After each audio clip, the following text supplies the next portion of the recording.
I'm Tim Carter from AskTheBuilder.com, and I want to show you a garden pond, a fish pond, maybe you want to call it, with a waterfall, and basically how it's constructed.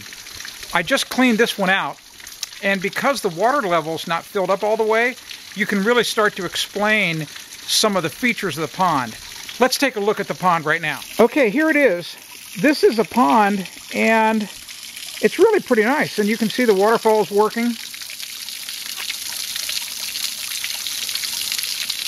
And the water level, it's down well over halfway. This amount of water right here is probably about a foot deep. And you can see the bottom right there. Well, because the reflection is a little hard. But understand that there were some levels here put in.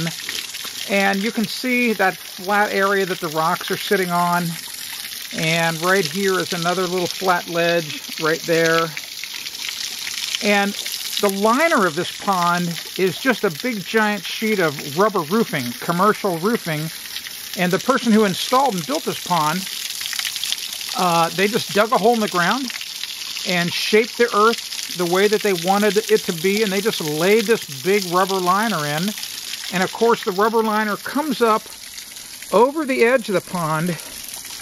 And you can see right here, I exposed some of it so you could see where it kind of folds over so that the water doesn't fall back behind the liner. But the water level, when the pond's filled, comes right up to about these little rocks right here. So it's still got another good 16 inches of water that needs to come in. Underneath this big flat piece of slate is the pump that is making the waterfall go, and you can actually see the water line, black rubber hose, because it'll be pretty much invisible once the water's filled up. And it goes to another pipe that goes through the soil up.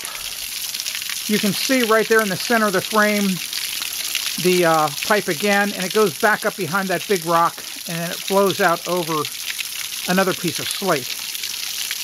Now, one of the really neat features is the way that this pond gets water right here. Every time it rains, it gets a new shot of new water that comes off the roof. That's just the downspout.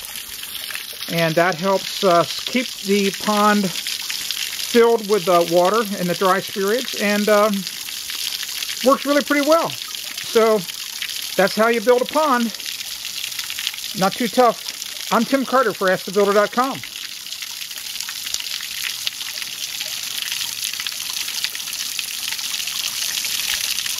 I hope you enjoyed that video and found something helpful and useful. How would you like to get tips like that for free each week in your email box? Sure, it's easy. All you have to do, subscribe to my AskTheBuilder.com newsletter. Look below. See that link? Just click it and you'll be taken to the sign-up form. You're going to get new tool reviews, new product reviews, all sorts of great tips, and the best part, it's free.